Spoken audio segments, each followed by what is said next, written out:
Smart chilli powder అన్ని రకాల వంటలకు పచ్చళ్లకు సరైన chilli powder. No colour no chemicals. కూరగాయలు బండి ఓనరు నీలాగే ఆవేశపడి ముగ్గైన అన్నాడు. Leg out. డ్రైవర్ ని పెట్టుకున్నాడు.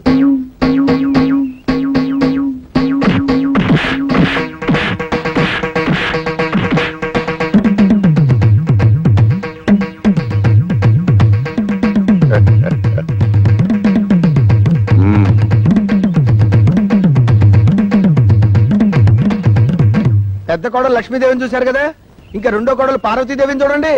గుడ్ మార్నింగ్ పారు. ఇప్పుడు కళ్ళు తెరవచ్చు. Good morning. అయ్యో లేట్ అయిందా? అబ్బే ఇప్పుడు 8 o'clock అయింది. Good morning madam. లిప్స్టిక్ వేసుకుని పళ్ళు తోముకోండి. ఇవ్వు. This is All India Radio Madras. చదువు ఇంగ్లీష్ నాకు అర్థమై చావదు. పేపర్ వచ్చిందా? రాబయ్య పార్వతి లేచింది. పేపర్ వస్తుంది రేది. రే మీ నాన్న ఎక్కడ? వీడొకడు ఎప్పుడు చూసినా నోట్లో వేలు. నాన్న ఎక్కడరా? నాకు తెలియదురా బుట్టి. వాడు నోరు తెలిస్తే కంపెనీ కదరా నోట్లో వేలు అలవాటు వస్తుంది. మీ దగ్గర ఉందా? Thank you. ఒరే తోక, నా అనుమతి లేకుండా వంటగదిలో అడుగు పెట్టినా ఏ వస్తువు ముట్టుకున్నా అట్ల కడత వాత పెట్టానని చెప్పానా? చెప్పారనుకోండి, మా అమ్మగారు లేచారు అందుకని. అది నాకు తెలుసు. దేవుడి దేవల్ల హాలిక్స్ నేనే కల్పిస్తాను. తినమ్మా. వద్దు మమ్మీ. తినమంటుంటే. పార్వతి హాలిక్స్ తీసుకో. నీకెందుకక్క అంత శ్రమ? ఇప్పటికే ఆలస్యమైంది, నువ్వు తీసుకో. ఇదిగో తిను. ఏం రాజా, నువ్వు మాత్రం నోట్ల నుంచి వేలు తీమా. అసలు నియమంగానే వీడు సగం చెడిపోయాడు. సాయంత్రం త్వరగా వచ్చేయండి. పాపను పార్కు తీసుకెళ్ళాలి, మర్చిపోవద్దు. అది ఎప్పటి నుంచో గొడవ చేస్తుంది. 5 o'clock వచ్చేస్తాను. టాటా పెద్దమ్మా. Tata mummy. Tata. Good morning sir. Good morning. మీకోసం చాలా మంది వెయిట్ చేసి వెళ్ళిపోయారు. నా కోసం వెయిట్ చేయడానికి సింపుల్ గా నేను ఏమన్నా సీఎంనా పిఎంనా? అందరూ అప్పుడే వెళ్ళగా.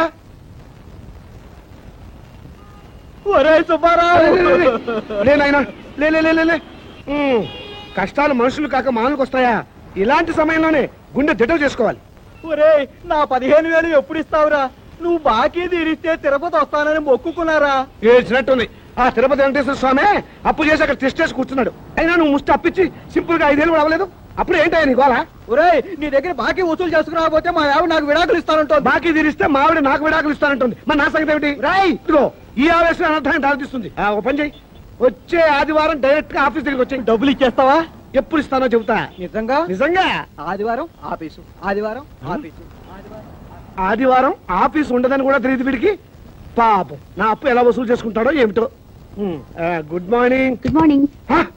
మోసం, దారుణం. ఏమైందండి? పట్టబగలు మీ అందరూ చూస్తుండగా నా టైపిస్ట్ దొంగలు ఎత్తుపోయారు. ఏం కంగారు పడకండి. మీరు రోజు లేట్ గా వస్తున్నారని ఆఫీసర్ గారు నేనే టైప్ చేసుకుంటారని లోపలికి తీసుకెళ్లారు. Good morning sir. Good morning. నీ పని కూడా నేనే చేస్తాను. ఇక నువ్వు ఆఫీస్కి రానక్కర్లేదు. పర్లేదు సార్, నా జీతం నాకు ఇస్తే సరిపోతుంది. మనిషి నాకు ఒకసారి చెప్తే అర్థం చేసుకోవాలి. మీరు తర్వాత రండి. సారీ సార్, ఇక మీద అలా జరగదు. Shut up.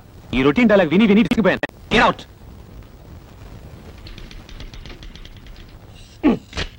ఏంట్రా రెస్పెక్ట్ ఇచ్చిన కొద్ది రెచ్చిపోతున్నావు? నాకు మాత్రం టైంకి ఆఫీస్ రావాలని ఉండదా? సిన్సియర్ గా వర్క్ చేయాలని ఉండదా? ఏదో నా టైం బాగలేదు. ఆ చిట్ ఫండ్ కంపెనీలో పార్ట్నర్ గా చేరి 30,000 పోగొట్టుకున్నాను. అప్పు నువ్వు కట్టాయి. ప్రపంచం అంతకంటే ముందు నేనే వచ్చి ఆఫీస్ నేనే తెలుస్తా. నువ్వు చేసిన దిక్కుమాలప్పుడు నేను కట్టాలా? హలో, ఏంటి 5 గంటలకు కాన్ఫరెన్సా? అయ్యో. హలో స్టెల్లా, ఏంటి పుట్టినరోజా? ముందు తీసుకున్న అప్పు ఇవ్వు ma'am. Good morning sir. Today is my birthday. Many many happy returns of the day. Today evening there is a party. మీరు తప్పకుండా రావాలి. కాన్ఫరెన్స్ ఉంది, కుదరపోదు. Anyway I will try to come. అనే ఓ పని చెయ్యి, నేను ఇంటికి రావటం లేట్ అవుతుందని పార్వతికి చెప్పు, లేకపోతే అప్సెట్ అవుతుంది. దొరికిపోయారు. పార్వతికి ఎలా చెప్పాలో నాకు తెలుసులేరా. సింపుల్ గా నేను చూసుకుంటా కదా. అమ్మా అమ్మా, టైం అయిపోయింది. చీకటి పడితే పార్కులో ఏం కనపడదు. వచ్చేస్తారమ్మా. బావగారు ఆయన రాలేదా? రాలేదమ్మా. ఏ? మమ్మల్ని బయట తీసుకెళ్తానన్నారు. గంటసేపటి నుంచి వెయిట్ చేస్తున్నాం. నువ్వే కంగారు పడకమ్మా, వస్తాను మాటిచ్చారు కదా, తప్పకుండా వస్తాడు. హలో. ఒరేయ్ ఒకసారి పార్వతికి ఫోన్ ఇవ్వు, ఇక్కడ లేట్ అయ్యేలా ఉంది. ఎవరండి? Wrong number please. Wrong number అమ్మా. ఫోన్ పెట్టేరా. ఒరేయ్ చచ్చండ్రా బాబాయ్, వీడేదో ఫిట్టింగ్ పెట్టేలా ఉన్నాడు. ఆ గోపాలకృష్ణ రానివ్వండి, దేవుడి దేవుల్లో వాడు పని చెప్తాను. వస్తాడులేవే, వాడేమన్నా అలాగా ఆఫ్టర్ తెక్క మేనేజర్, పైగా ఈ రోజు స్టెనోస్టెలా పుట్టినరోజు కూడాను. స్టెనోస్టెల్లానా? నెలకొన్నారు ఊరికే ఉండదు. స్టెనోస్టెలా రావు మగాడు. నా దగ్గర దాచకండి, అది ఎవరితో చెప్పండి. ఇదిగో నువ్వు ఇలా నిలదీస్తే నేను అన్ని చెప్పాల్సి వస్తుంది. ప్లీజ్ ఈ ఒక్క రహస్యం నా గుడిలో దాచుకొని. రహస్యమా? అదే అది స్టెనోస్టెలా ఇంట్లో వాడికి ఈ రోజు బర్త్డే పార్టీ. ఎంతైనా మేనేజర్ కదా, వెళ్ళక తప్పలేదు. ఇంట్లో అయితే కాన్ఫరెన్స్ ఉందని అబద్ధం చెప్పన్నాడు. అయ్యో ఏంటి ఈ రహస్యం చెప్పేశానా? ఇదిగో నువ్వు ఎవరికి చెప్పకు. అమ్మగారు 10 నిమిషాల నుంచి పచ్చి మంచినీళ్ళనే ముట్టలేదు. ఫ్రూటీ తాగండి అమ్మగారు.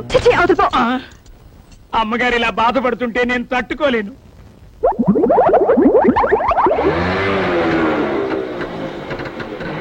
సారీ పారు, కాస్త లేట్ అయింది. నేను మాట్లాడుతాను, సూటిగా సమాధానం చెప్పండి. మీ ఆఫీస్ లో స్టెనో పేరు స్టెల్లానా? అవును. దానికి వాడు బర్త్డేనా? అవును, స్వీట్ కూడా ఇచ్చింది. దాని ఇంటికి పార్టీ కూడా పిలిచిందా? అవును. నేను బస్ సబ్ ధోకా. ఇదేంటి స్టెల్లా బర్త్డే అంటే పార్ట్ అప్సెట్ అవుతుంది? ఏం లేదురా, నువ్వు వెళ్ళింది స్టెల్లా ఇంట్లో బర్త్డే పార్టీకి అని నేను చెప్పా. ఆ. దీనికేం తదిరిపడిపోతాంటి? పాపం వాళ్ళంతా స్టెల్లా ఏదో 20 ఏళ్ల కనిపిల్లని అనుకుంటున్నారు. అయ్యో 60 ఏళ్ళని నేను చెప్పలేదుగా. పారు, వెళ్ళి ఆ స్టెల్లాతో కాల్ చేయండి. వాడి మొగుడు ఒప్పుకోడు. मैं जा रही हूं. నేను ఢిల్లీ వెళ్ళిపోతున్నాను. నేను వస్తాను. డోంట్ స్పీక్ ऐसे. అయ్యో తగిలిందా? ఏమండి అయ్యో చీట్. ఇంత అందమైన పెళ్ళా ఉండగా ఆ ముసల్దాంతా నాకేం పని? ముసల్దా? ఏమిటండి చిన్నపిల్లలాగా? పాపం పార్వతి ఎంత బాధపడి ఉంటుంది. నేను ఎంత బాధపడుతున్నానో నీకు తెలుసా? అప్పుడు వెళ్తావు సింపుల్ గా 30,000 సర్దరా అని అడిగాను. కుదరదన్నాడు. ఏడ్చినట్టుంది. అదేం పండు? చిట్టుపండు. ఆ చిట్టుపండు గిట్టుపండు మనకు వద్దండి అంటే వినకుండా అప్పులు పాలైంది మీరు. అవన్నీ మీ తమ్ముడు తీర్చాలా? తీరిస్తే తప్పున్నారా?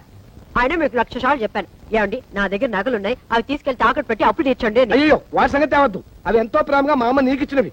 వాటి మీద చేస్తే చచ్చిపోయిన మా అమ్మ, బతుకున్న మా తాత నా ప్రాణాలు తీస్తారు. అయినా మా తాతయ్య సంగతి నీకు తెలిసిందే కదా, విపరీతమైన తిక్క. సింపుల్ గా ఆయన సొంత కూతుర్ని మా మేత బయట కట్టేశాడు. ఈ అలవాటు ఎప్పుడు పోతుందో వీడికి. పడుకున్నావే నాన్న? నోరు మూసుకొని నువ్వు పడుకోరా. వేలు తీయటం పొరపాటైంది. ఓం సూర్యకాంతాయ నమః. స్వర్గలోక ప్రాప్తిరస్తు. అయ్యా, మీ అమ్మగారు తద్దినం చాలా సక్రమంగా నిర్వర్తించారు. అలాగే మీ అమ్మగారికి ఏమైనా కోరికలుంటే అవి కూడా తీర్చేయండి. ఉంది పంతులు గారు. 90 ఏళ్ల మా అమ్మ అల్పాయుష్తో చచ్చిపోయింది. కారణం ఓ అల్సర్ కాదు, ఒక క్యాన్సర్ కాదు, ఓ బీపీ లేదు, ఓ టీబీ లేదు. కేవలం ఈగలు ముసిన అన్నం తినటం వల్ల మా అమ్మ వాంతులు విరోచనాలతోటి మంచం బట్టి చచ్చిపోయింది పంతులు గారు. పోతూ పోతూ నాలాంటి చావు శత్రువులకు కూడా రాకూడదని ఈ మనిషి జాతిని ఈగల బారి నుండి కాపాడమని నా చేత ఒట్టేయించుకుంది. అందుకే నా స్వహస్తాలతో 1,00,000 ఈగల్ని తప్పి మా అమ్మ ఆత్మకి శాంతి చేకూరుస్తానని మాట ఇచ్చాను. ఈగ చిన్న ప్రాణి, వాటిని చంపడం న్యాయమా? 75 కిలోలున్న మా అమ్మని 7 మిల్లీగ్రాములున్న ఈగ చంపటం న్యాయమా? ఈ రోజు నుంచి ఈగలు ఈ కప్పులో ఉన్నా, చెత్త కుప్పలో ఉన్నా, అంతేకాకుండా పైకన్నా దొడ్లో ఉన్నా, పందుల దొడ్లో ఉన్నా, వాటన్నిటిని పట్టి చంపి నీ ఆత్మకి శాంతి చేకూరుస్తానమ్మా సూర్యకాంతమ్మా.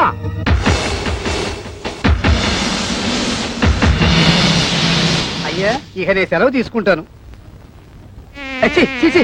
ఈగలు 300 ఇప్పిస్తే ఇల్లు ఎక్కువ అడిగానా? పోనీ 200 ఇప్పించండి.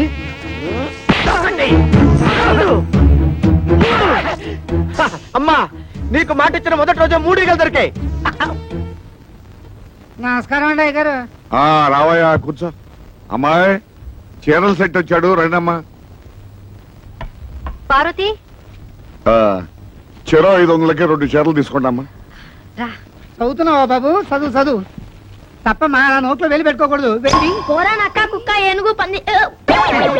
ఒరేయ్, ఇక్కడేం చేస్తున్నావు? లోపలికి వెళ్ళి చదువుకో. డిజైన్స్ మంచిగా తెచ్చావా? అదిరిపోయే డిజైన్లు తెచ్చానండి. అక్క, ఈ చేతికి బాగుంటుంది. గాడిగా ఉంది. అక్క, ఈ చీర ఎంత బాగుందో కదా. అవును, నీ రంగు చాలా బాగుంటుంది. ఈ చీర ఖరీదైతా ఎంతమ్మా? 800. 800? చీర బానే ఉంది కానీ బార్డర్ అంత బాగున్నట్లేదు కదా. అర్థమైంది. ఖరీదైన చీరనేగా వద్దంటున్నావు. తాతయ్య గారు చెప్పినంత మాత్రాన చీరకు 500 రూపాయల చీర కొనుక్కోవాలని లేదు. అసలే నాకు దేవుడి దేవుళ్ళ ఖరీదైన చీరలంటే భయం. పైగా ఎప్పుడు వంటగదిలోనే పడుంటానుగా. ఏమయ్యా, ఓ 200 రూపాయల చీర పడే. వద్దమ్మా, మరి డబ్బుల్లో ఎంత తేడానా? మనసులో తేడా ఉండకుండా ఉంటే చాలు. బుజ్జి, చూసావట్రా వాళ్ళ మంచితనం. వాళ్ళు తోడుకోవడలే కాదురా, తోబుట్టుకోలరా. రేపు నీకు కాబోయే భార్య కూడా అలాగే వస్తే ముగ్గురు చూడముచ్చటగా ఉంటారురా.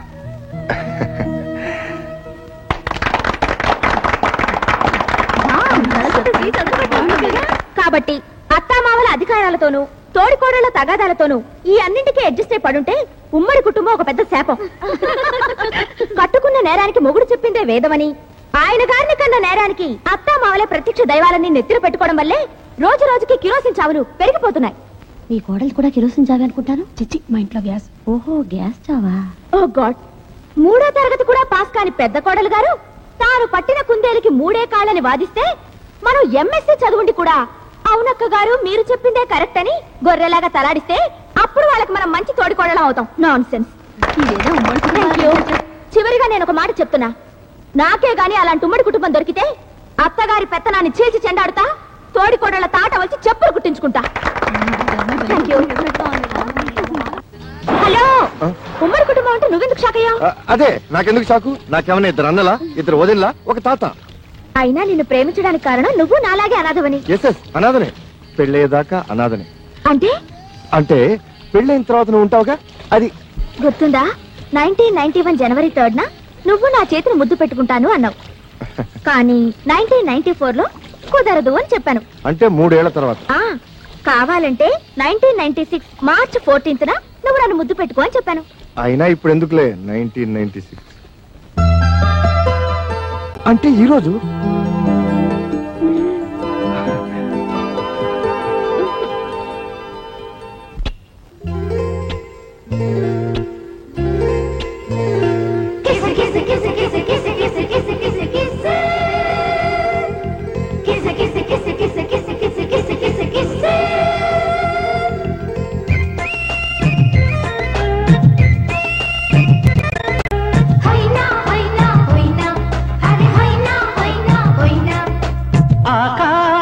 పందిరి కింద ఉయ్యాల ఊగేద్దామా మైనా మైనా మైనా. చంద్రుడి మీదే పాడేద్దామా నైనా నైనా నైనా. ఈ చలిలో కౌగిలిలో ఈ చేయి పెదవుల విందు. కంగారు వద్దంట కమ్ముకుపోయే ముందు ఇంకా వేధించాలా?